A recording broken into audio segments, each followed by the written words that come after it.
El problema de la estelada, la distinción entre señera y estelada.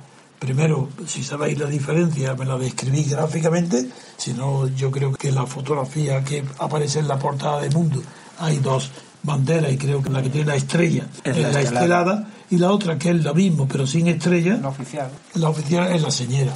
Pues bien, ese es el tema que vamos a discutir, pero antes va a leernos las noticias referentes a este problema, Daniel. En El Mundo, en portada, Convergencia y Esquerra Republicana avivan la guerra de las esteladas para movilizar a los soberanistas. CiU insta a mantener la estelada porque la Constitución la ampara. Recomienda a sus alcaldes prolongar el desafío hasta que haya un requerimiento expreso. ¿Y no hay más titulares que estos? Estos son todos los titulares. Luego tenemos las frases del recurso. Hombre, porque, vamos a ver, la noticia parte de que un organismo que se llama Sociedad Civil y que defiende la integridad territorial de España, incluida por tanto Cataluña, se ha alzado, ha puesto una acción, ha denunciado ante la Junta Electoral Central el abuso del derecho y la violación de la ley electoral que supone, a juicio de los denunciantes, el uso de la estelada en los actos públicos y en los edificios públicos de Cataluña. A esa instancia, la Junta Electoral ha dictado ya una resolución. Y esa resolución, ¿qué es lo que dice? La resolución dictada por la Junta Electoral Central. Eso, ¿qué es lo que ha dicho? La Junta Electoral Central, que se pronunció tras una queja de la entidad Sociedad Civil Catalana, SCC, siguió provocando ayer reacciones de los partidos soberanistas. Multitud de municipios filtraron con la desobediencia en grados diversos, siguiendo las directrices de los cúpulas de CiU y Esquerra Republicana. Pero ya hablas de desobediencia, pero eso no es bastante. A ver, la Federación Nacionalista recomendó a sus alcaldes que no retiren las banderas independentistas mientras no tengan sobre la mesa un requerimiento expreso para ello. Ah, amigo, esto os recuerda algo, ¿verdad? ¿No os recuerda para nada lo que pasó el 9N? ¿No sabéis que hasta un segundo antes de que se lo prohibiera el Tribunal Constitucional expresamente, 2 minutos antes decían que no, que ellos nada, que no había una orden, que mientras no lo prohibieran, que ellos seguían? ¿No os recuerda esto lo mismo? Pues es, pero con una diferencia, y ya veréis, sigue yendo las noticias. Ahora te pido que leas la reacción de los soberanistas, porque primero quería que supieras que eso ha sido prohibido expresamente. Y ahora, ¿qué dicen los soberanistas? Los soberanistas dicen: la presencia de la estelada no infringe la legalidad. Su exhibición debe ser plenamente respetada por todos los estamentos, incluidas las administraciones públicas. ¿Por qué dicen que no viola la legalidad si de momento la Junta Electoral, que es la autoridad suprema en esta materia, dice que vulnera la legalidad? ¿En qué argumento se basa? Vamos a ver. No vulnera la obligación de neutralidad, no influye en el voto de los electores, ya que sin duda ya tienen su voto decidido.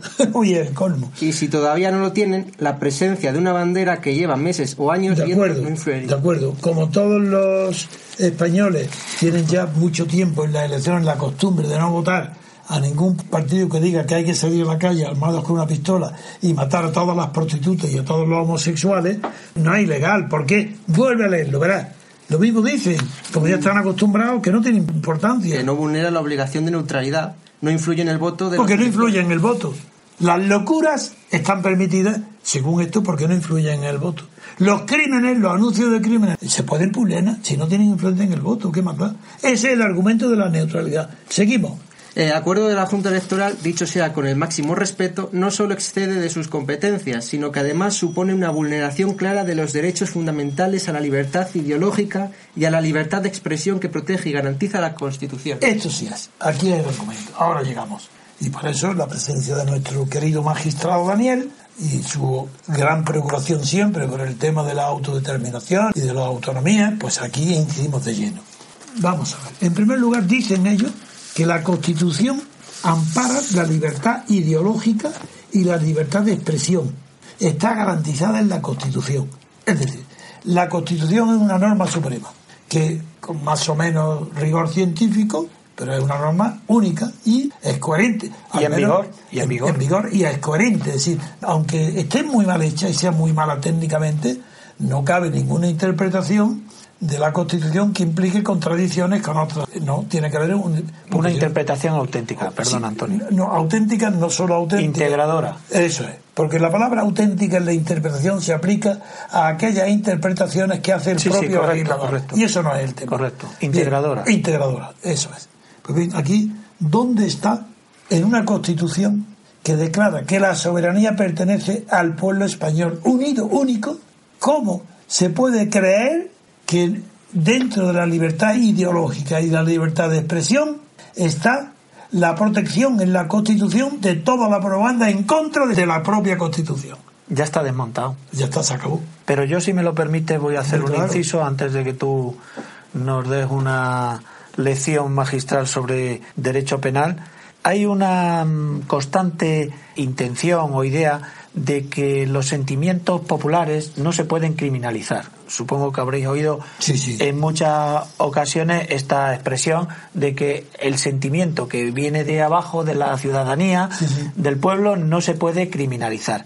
Y yo creo que la manipulación de la bandera, el uso de la bandera, de la estelada, etcétera, etcétera, viene un poco amparándose en esta idea. Sin embargo, creo que tú estabas empezando una explicación de lo que es legal y lo que es justo.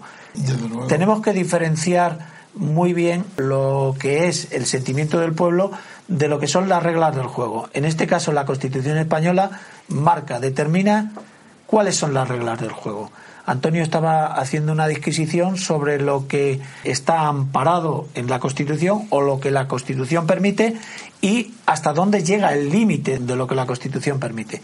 Yo creo sinceramente que el uso de la bandera, de la estelada, está fuera, al margen de la Constitución, en línea con lo que ha dicho la Junta Electoral Central, y por tanto no se puede consentir ni permitir el uso ilegal o al margen de la Constitución de este símbolo, por más que surja espontáneamente o se pretenda que surge espontáneamente y que es el pueblo el que la está utilizando y no provocado, no a instancia de determinadas intencionalidades políticas. Sí, lo que tú has dicho, y es verdad, es que el pueblo actúa a través de sentimientos, expresa sentimientos, incluso cuando vota no expresa nada razonable, expresa sus sentimientos de antipatía, generalmente, o de simpatía hacia determinado grupo político. Pero bien, el sentimiento no es criminalizable mientras no se exterioriza.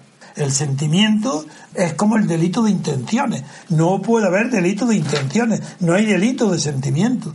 Pero tan pronto como se exterioriza en actos reconocibles por los demás, pasa a ser un acto jurídico, no un hecho ni un sentimiento. ¿Cuál es la diferencia entre acto jurídico y hecho jurídico?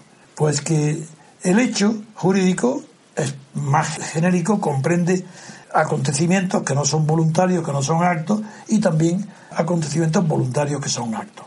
En el caso de la estelada, el uso de la estelada es un acto voluntario, por tanto es un acto jurídico. Si es un acto jurídico ya no son sentimientos, porque mientras permanece en la esfera de los sentimientos, los actos no se transforman en jurídicos. Para que haya un acto jurídico tiene que ser reconocible por todos. Y el sentimiento, para que sea reconocible por todos, tiene que manifestarse externamente. Esta discusión fue maravillosamente desarrollada a principios del siglo XX por Lavande, el gran jurista francés, cuando distinguió en derecho civil, precisamente y no en el penal, la diferencia entre motivo y causa. Porque en el penal es distinto. En el penal tiene que estar la tipicidad alemana, la de Belling, la que lo fundó, para distinguir unos delitos de otros, y desde luego no puede haber tipicidad de actos que no sean reconocibles exteriormente con total independencia de cuál sean sus sentimientos o motivos. No, la distinción entre motivo y causa se produce en el derecho civil y es Lavande el que lo crea. Motivos pueden ser millones de motivos los que justifiquen un acto, eso no nos interesa a nadie, salvo que sean ilícitos. Ojo, cuidado. Cuando son ilícitos, y tú, magistrado, Daniel, lo sabes, ahí sí el móvil ilícito se manifiesta y ya tiene trascendencia al acto, porque es ilícito. Pero cuando es lícito no tienen importancia ninguna los motivos, son infinitos. Lo que importa es la causa, y la causa no es un motivo. Los motivos son subjetivos, la causa es objetiva. Los motivos son irreconocibles porque son interiores. La causa tiene que ser expresa. porque es la que fundamenta las distintas clases de contratos y de actos. Pues bien, descendiendo ya ahora al terreno penal, eliminemos los sentimientos. Esto ha sido un preámbulo por haber empleado tú la palabra sentimientos. Digo, sí, pero cuando hay que criminalizar, no son los sentimientos los que se criminalizan, sino actos reconocibles, estén fundados o no en sentimientos legítimos. Eso es indiferente, ni moral. Eso es una cuestión interna moral que no pertenece a la esfera del derecho. En cambio, esto de la estelada pertenece de lleno a la esfera del derecho y de lleno a la esfera constitucional. Sí, señor. Por tanto, ya no trata de sentimientos. Es un acto legal, legalizado, objetivo, reconocible, que no puede ser negado. Entonces, ¿qué dice la Constitución y las leyes derivadas de la Constitución? Que los símbolos de España están definidos, la bandera española está definida. Cataluña es una parte de España, luego allí rige la bandera española. Además de eso, permite que se utilicen también banderas autonómicas. Evidentemente lo utiliza la Constitución. ¿Cuál es en Cataluña? La señera. Y está utilizada, la prueba es que está en todos los organismos públicos y edificios públicos y actos públicos, están las dos banderas. El problema es otro. El problema no es si es sentimientos externos, si son criminalizables o no. Ese no es el tema. El tema es que si está prohibido el uso de una determinada bandera porque es anticonstitucional, como sería la estelada, que es porque tiene una estrella y la otra no la tiene, en ese caso, ¿qué pasa si se utilizan contra la Junta Electoral la decisión de prohibir? ¿Qué pasa si las autoridades políticas, públicas, de las instituciones de Cataluña, la Generalitat, los ayuntamientos, las diputaciones, los parlamentos, utilizan ahora en la campaña electoral en edificios públicos y en actos públicos, no en balcones privados, cuidado, sino donde rige el derecho público, si se utiliza ahí banderas anticonstitucionales? ¿Qué delito es? En primer lugar, es un delito de desobediencia a la Junta Electoral. Peccata minuta, eso no es nada, porque la Junta Electoral se ha basado para prohibirlo en algo muy superior. ¿Y en qué se basa? En que va contra la Constitución. ¿Y cómo puede ir contra la Constitución? Pues bueno, porque el Código Penal regula dos tipos de delitos. Uno, propiamente, va contra la Constitución, que es el delito de traición, y otro, el que va contra el orden público, que es el delito de sedición. Y eso lo regula la Constitución, y la ley electoral lo tiene presente y dice estos artículos tal y tal y tal y cual están prohibidos. ¿Qué pasó el 9N? ¿Queréis que lo recuerde? Pues que las autoridades catalanas convocaron una consulta popular prohibida, abrieron colegios públicos prohibidos en domingo, institutos públicos, hubo gasto público, dinero público, con actos prohibidos, y incurrieron en distintos delitos. Prácticamente todos, menos yo, que no soy penalista, por tanto, todos los penalistas creen o creían, y siguen creyendo, que son actos de sedición, todos aquellos actos que impliquen un alzamiento público y tumultuario, pero tumultuario entendido en el sentido de muchas personas, no de desorden, contra la unidad de España, contra lo que vulgarmente se entiende por separación de Cataluña. Pues dice la gente, es un acto sedicioso. No, la separación de Cataluña puede ser resultado de un acto de traición o de un acto de sedición, pero es que el delito de sedición en el Código Penal español, lo he dicho muchas veces, no soy penalista y soy el único que lo ha dicho, por eso, porque no soy penalista. El delito de sedición en España, en el Código Penal, está conscientemente excluido de los delitos contra la Constitución. No es un delito contra la Constitución, no. ¿Dónde lo ha metido? Nada menos que entre los delitos contra el orden público. ¿Qué tiene que ver con el orden público? Como si fuera un asunto de la policía, del Ministerio del Interior. No, señor. Eso es unas trampas de los redactores actuales del Código Penal, que siendo verdaderamente borregos al servicio de la idea dominante sobre la autonomía y sobre la viabilidad de la independencia de Cataluña y del País Vasco, siempre que lo aprueben las mayorías, incluso españolas, es decir, siguiendo el criterio de la falange española de José Antonio Primo de Rivera, de que las comunidades y la nación española es un proyecto sugestivo de vida en común, esos han sacado, a propósito del Código Penal, la sedición la han sacado de los delitos contra la Constitución y lo han metido en el orden público, amigos. Pero claro, primero, no son muy inteligentes los redactores del Código Penal, han cometido errores, y el error más grande que han cometido es que no se han dado cuenta que al incluir dentro de los delitos de sedición no solo tipificar solamente el delito, la relación directa que tiene lo que estoy hablando ahora con la estelada es que la estelada, tal como ha sido anunciado ya en el periódico, pues los ayuntamientos y tal, van a hacer todo para que no se cumpla. Y la recomendación que ha hecho incluso la Generalitat es que esperen hasta el último segundo y que mientras no haya una prohibición expresa, como sucedió con el 9N, que no cumplan. Pero claro, se les va a escapar de la mano, porque en el 9N estaba controlado por la Generalitat, pero es que aquí hay cerca de 1.000 ayuntamientos, 700 por un lado y otros, que muchos, claro, van a obedecer a la Generalitat, pero otros no.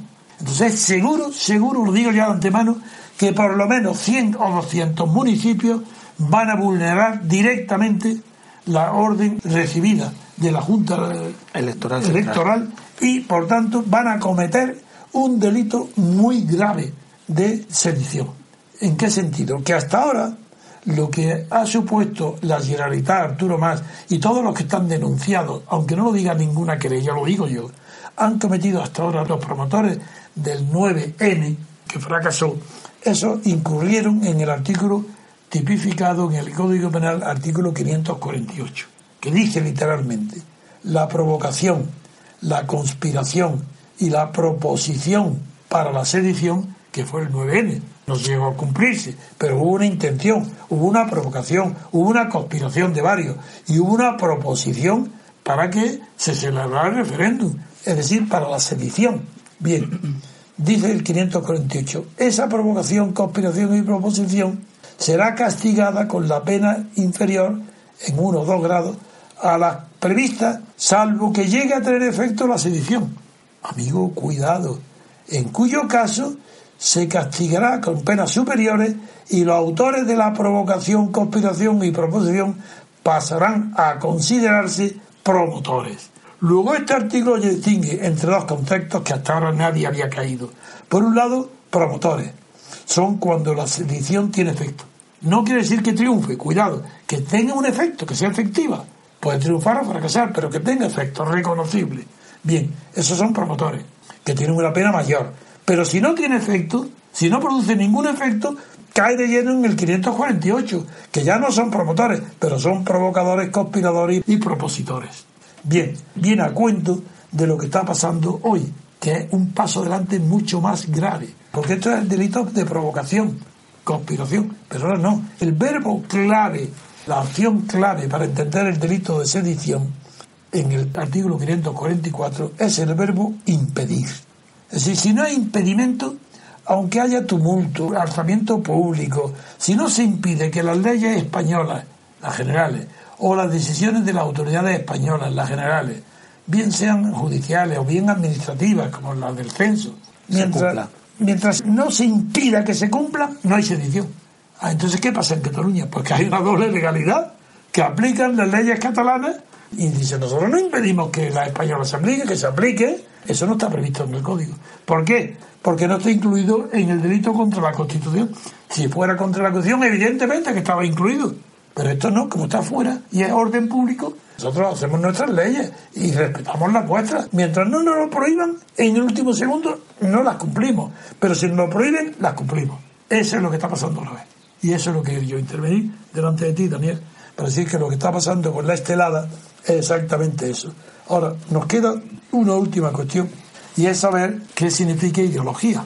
Si es libertad ideológica o libertad de expresión, la exhibición de banderas prohibidas por la Constitución en los edificios públicos, los actos públicos. Para que un acto sea ideología requiere 2 condiciones. 1, que sea falso. 2, que tenga algún fundamento lógico. Si no es falso, la ideología no puede ser ideología. Es una idea verdadera, es una verdad. ¿Y dónde está dicho que una ideología sea verdadera? En ninguna parte. Todos los grandes autores que han tratado del asunto, desde los primitivos. Pero es falso. Me ha enseñado antes Daniel un librito de un señor que se llama Teodoro Geiger, que lo conozco, sé quién es, pero no lo he leído, pero sé que es alemán. Pero está equivocado, cree que el arranque moderno de la palabra ideología viene de Napoleón, y no es verdad. No, es que Napoleón se inscribió como alumno, pero antes de ser cónsul.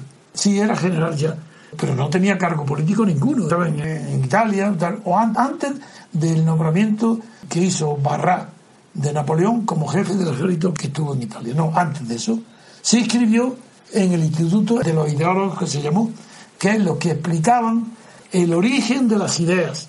Se les llamó ideólogos. Y hay de esos muchísimos. Diffie, el más conocido, de Strauss, y yo los conozco todos.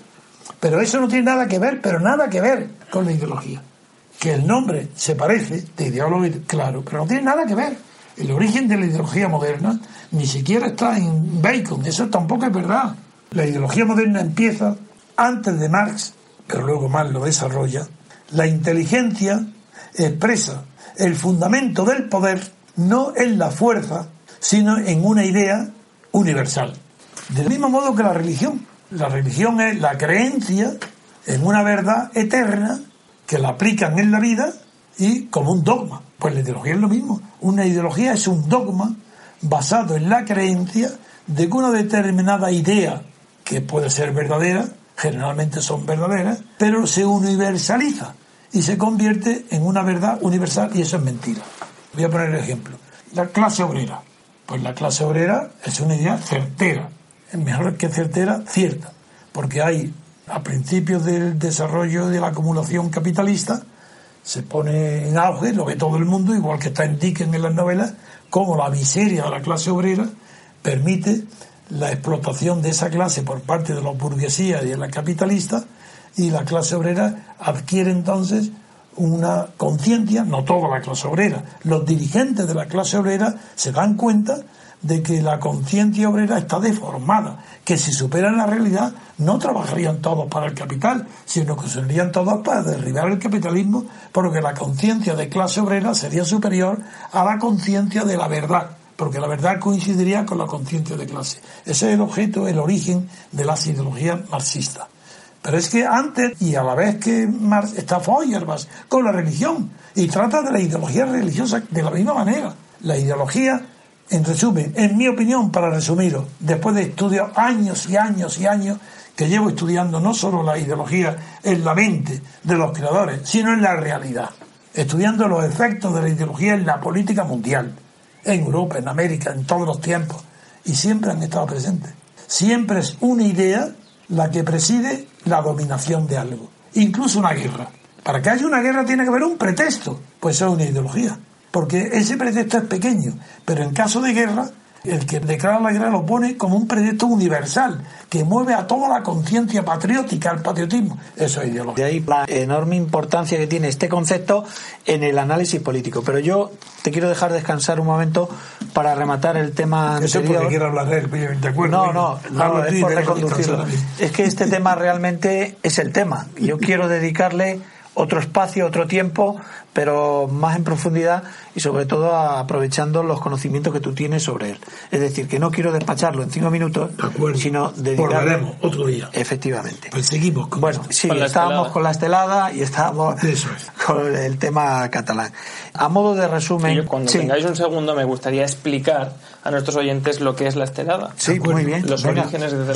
primero y luego remato. Es que el tema del independentismo catalán es uno que me es muy sensible, porque vosotros sabéis que yo soy de Valencia y durante mucho tiempo tengo amigos y conocidos que son del movimiento independentista catalán, sobre todo cuando estudié en la Facultad de Historia, que hay muchísimos independentistas. Entonces, yo quiero hablar de los símbolos, de la simbología de la estelada, que en este caso muy poca gente sabe que la primera vez que aparece la estelada en España es un documento inglés que se llama What Says Catalonia, que dice Cataluña, del 11 de septiembre de 1918, en el que lo que se pide por parte de un dirigente de un partido... ¿Fue el tiempo de la Riva? ¿Cómo? Claro, Disculpe, perdón. 1918. Sí, 1918. Sí. En el que lo que se pide, el Comité Pro Cataluña pide a la victoriosa en el entente por el derecho y libertad de los partidos la revisión del Tratado de Utrecht de 1715. Y esa es la primera vez que aparece la estelada, que se cree que tiene un origen alrededor de 1908 por parte de un marino mercante catalán que se dedica rápidamente al independentismo porque visita Cuba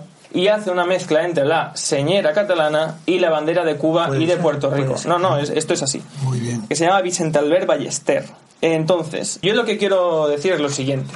Hay unas 3 esteladas, que son las que más se utilizan, que son la estelada roja, la estelada azul y la estelada verde, cada una con diferentes connotaciones, aunque hay muchas más. Entonces, yo lo que quiero decir sobre este tema es lo siguiente. Yo lo que más he estudiado y lo que más he vivido es el Estatuto de Autonomía de la Comunidad Valenciana de 1984, en el que hay una guerra, pero bueno, espectacular, hasta el punto de que un escritor valenciano muy bueno, Jan Fuster, se tiene que ir de Valencia porque le agreden físicamente y atacan su vivienda por los signos regionales valencianos, en el que se cuestiona el incluir la banda azul dentro de la bandera de la Comunidad Valenciana, y a la que se le llama blaverisme o los blaveristas, que son una corriente de derechas, o la convierten en una corriente de derechas dentro de lo que es el regionalismo valenciano. Bien, esto es una estupidez. Esto proviene del franquismo, o sea, yo voy a decir por qué, y don Antonio creo que le va a gustar el tema y va a participar en él. La banda azul viene de la corona de Pedro el Ceremonioso, que era un rey de la corona de Aragón, que en la guerra con Pedro el Cruel, en la guerra de los dos Pedros, en 1300... Siglo XIV, principio.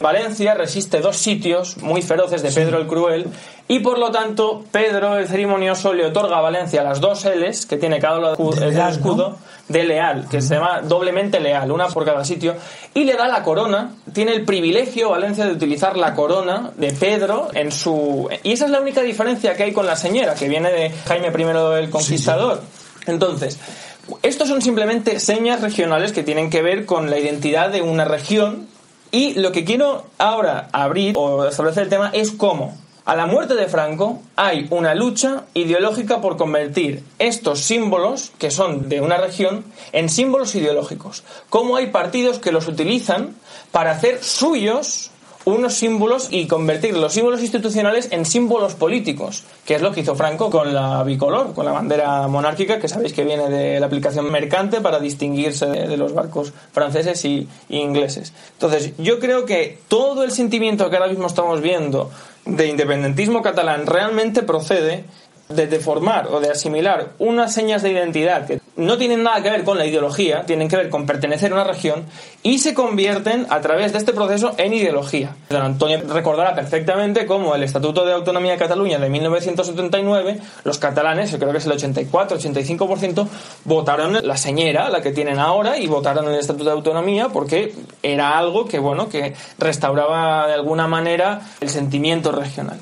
Y yo quiero abrir este tema porque me parece preocupante. Ahora mismo está el tema de Cataluña, pero es que poco a poco, si vamos haciendo, como muchas veces hablamos, de que no hay separación entre Estado y nación, si vamos utilizando poco a poco estos símbolos para hacer política, al final lo que hacemos es confundir a los ciudadanos, porque hoy en día yo tengo que decir que hay mucha gente que votaría a Esquerra Republicana de Cataluña o que estaría a favor del independentismo catalán sin saber una sola palabra de lo que es el independentismo catalán y sin saber de dónde viene, simplemente porque es una manera de estar de acuerdo ideológicamente en derechas o izquierdas. Es tan absurdo este posicionamiento. Don Antonio, no sé si usted que... He entendido muy bien lo que estás diciendo y estoy de acuerdo, pero es que el problema de la derecha y de la izquierda, al relacionarse con el problema nacionalista, ahí surge la verdad. Y es decir, que el nacionalismo separatista es de derecha, es de ultraderecha. Exactamente. Y está condenado por Carlos Marx, por Lenin, por Stalin. No hay nadie revolucionario de izquierda que haya jamás apoyado a ningún tipo de nacionalismo. Separatista, por supuesto, imposible. Y Carlos Marx, lo repetiré 1.000.000 de veces, en un celebérrimo artículo en Estados Unidos, habló del derecho de autodeterminación. No empleó la palabra autodeterminación porque todavía no estaba inscrita en la Internacional Socialista, eso vino después con Otto Bauer, con el austromarxismo. Pero Carlos Marx ya dijo que el derecho de libre determinación, como se llamaba entonces, a consecuencia de la primera guerra de independencia, que fue la griega contra el Imperio Otomano, y los voluntarios ingleses, entre los que fue Lord Byron, pues iban con el derecho de libre determinación de Grecia. Bien, pues Carlos Marx dice, ese derecho no existe en ninguno de los pueblos que alcanzó su unidad política, es decir, la conciencia de pertenecer a una sola comunidad antes de la Revolución Francesa.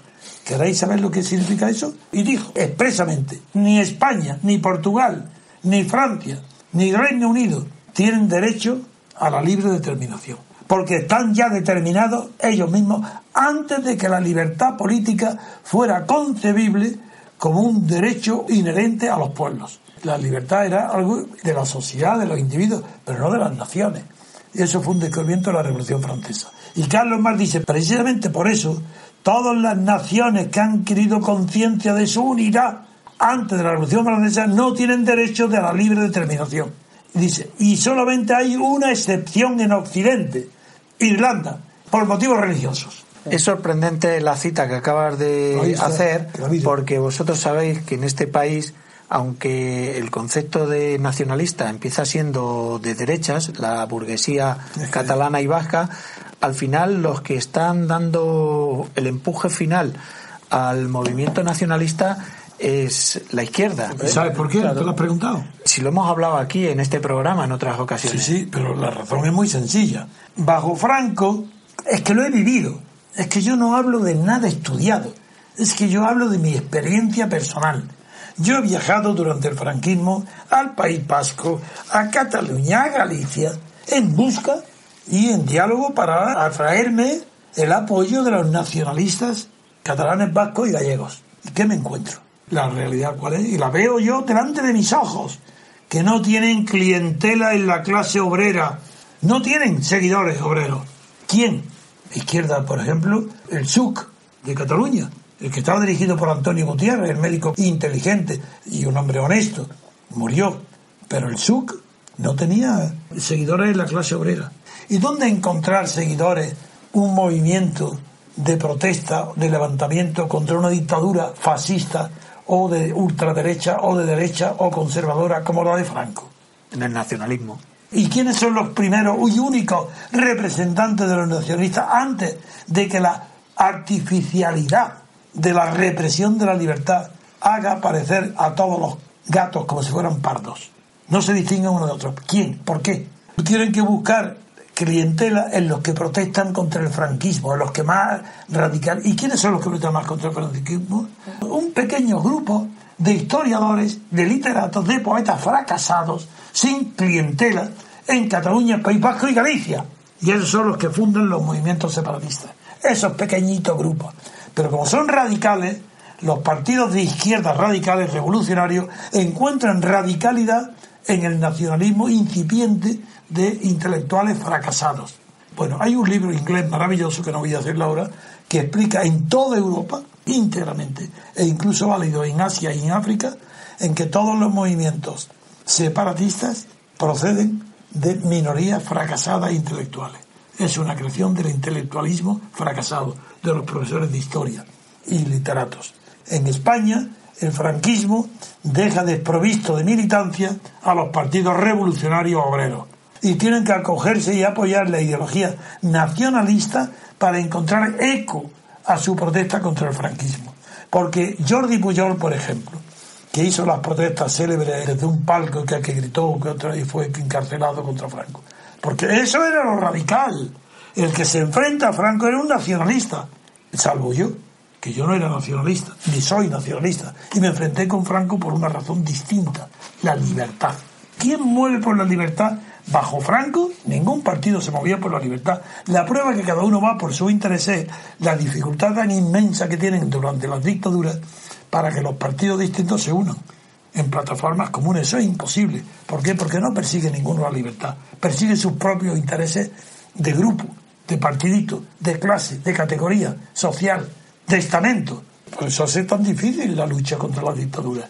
Pero ahora vuelvo al tema de la estelada, que no me quiero apartar de él, porque se está repitiendo lo mismo que con el 9N, que están esperando ahora que si no hay un acto de prohibición expresa, van a seguir manteniéndola. Y cuando se produzca el acto, que lo van a prohibir expresamente seguro, entonces habrá unos 200 o 300 ayuntamientos que van a desobedecer de verdad.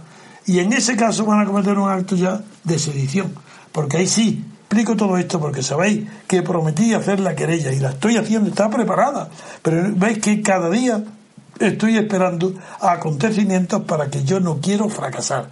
Cuando presente la querella, aunque sea dificilísimo que un Tribunal Superior de Cataluña pueda admitirla, sin embargo, como la pienso distribuir a toda la prensa con mi nombre, veréis cómo será imposible poder rebatir con argumentos, ni con ideología, ni con nada, con vaguedades, una acción penal tan clara como la querella que he preparado y que estoy esperando para presentar, que se concreten el hecho delictivo.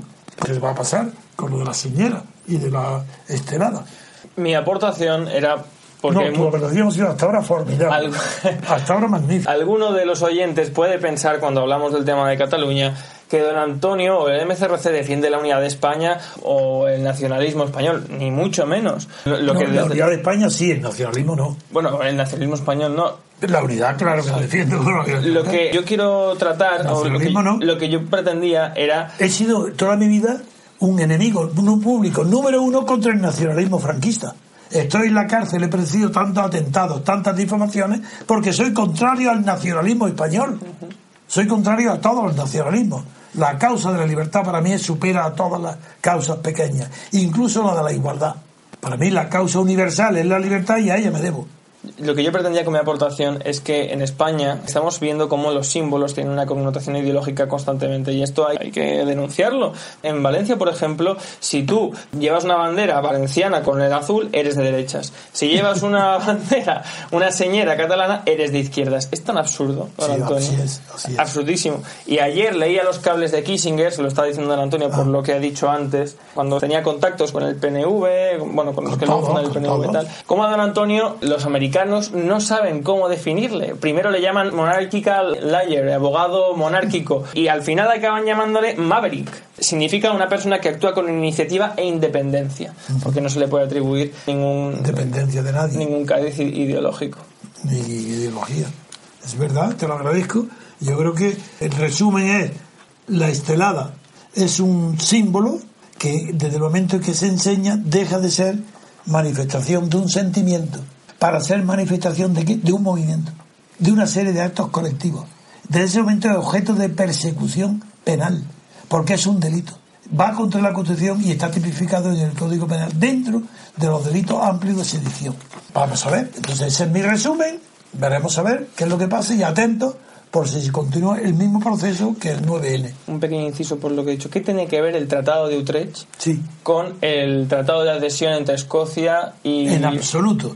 Bueno, en primer lugar, el Tratado de Escocia e Inglaterra, que constituyó el Reino Unido, es un pacto bilateral entre dos estados independientes uno de otro, entre dos naciones independientes una de otra, hasta el punto. Escocia es católica, y por eso es la simpatía española por María Estuardo y por la escocesa y por los Estuardos, y la antipatía ¿por quién? Por los descendientes de Enrique VIII, de los Tudor, ¿no?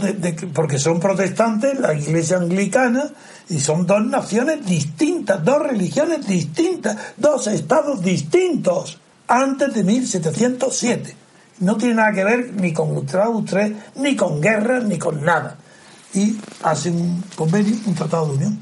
En virtud de ese tratado de unión quiere decir que es un proyecto convertido en contrato, en acto, voluntariamente, en virtud de la voluntad.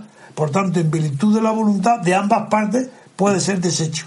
¿Y qué es lo que ha pasado? Que Escocia ha pedido separarse de la revisión, separarse, y Camerún no ha tenido más remedio que decir, no tengo más remedio que aceptarlo. Pues ¿qué quiere? ¿Un referéndum? No puedo llegarme, porque es un acto voluntario el que ha producido la unión. Luego un acto voluntario puede producir la desunión. No tiene nada que ver, ni parecido remoto, con Cataluña. Sí, lo decía porque los independentistas catalanes se basan y aluden constantemente al Tratado de Utrecht, como diciendo, como en esa época no éramos independientes para poder hacer un tratado, como usted ha dicho, en igualdad de condiciones, Felipe V impuso la paz de Utrecht. Pero Cataluña nunca ha sido un estado, siempre ha sido un condado de la Corona de Aragón.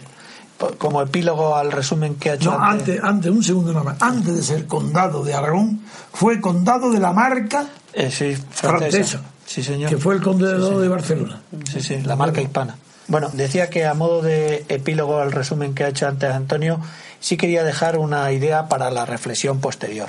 Vamos a ver, desde el movimiento nacionalista, independentista, con mucha frecuencia se hacen discursos o se hacen proclamas de que el Estado español les cercena sus libertades, les agobia. Hay un personaje que no puedo dejar de citar, que es un diputado de Esquerra Republicana, que también hay republicanos de todo pelaje, Antonio. No son republicanos, es mentira. Ese es un es un personaje. Claro. Se llama Joan Tardá, eso lo has dicho tú. Yo lo que digo es que es un hombre en la forma muy bruto, como muy poco refinado. Incontrolable. Sí, es un exaltado.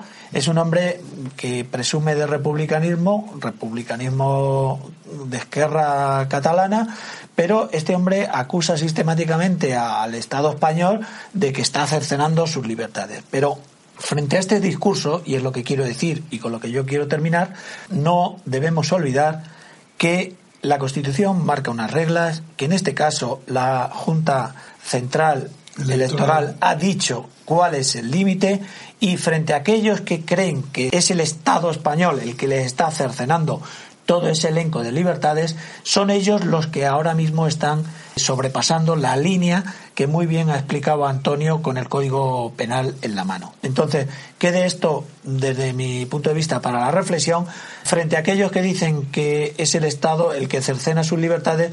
¿Qué ocurre cuando son ellos los que pasan esa línea de las reglas del juego establecidas, esa línea de la legalidad? Que entran en el campo del Código Penal. Claro. Y ahora, los jueces y tribunales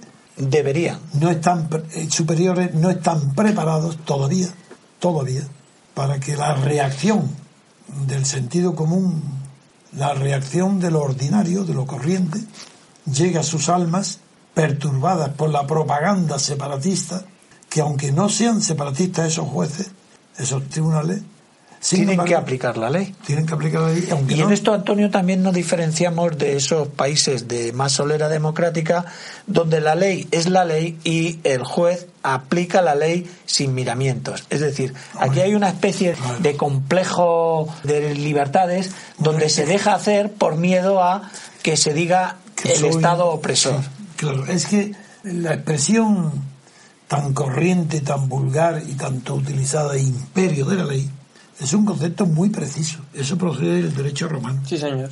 Y quien no sepa eso, procede del derecho romano. Y ahora hablará. Y en el derecho moderno es un autor inglés, Deasy, el que desarrolla el concepto de imperio de la ley. Imperio de la ley no quiere decir más que lo mismo que dijo Adams cuando se proclamó la República de los Estados Unidos.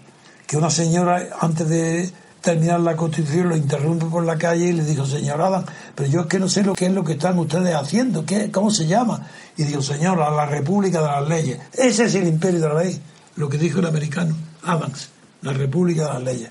Conclusión: la señera y la estelada. La señera está constitucionalmente aprobada, la estelada está constitucionalmente prohibida.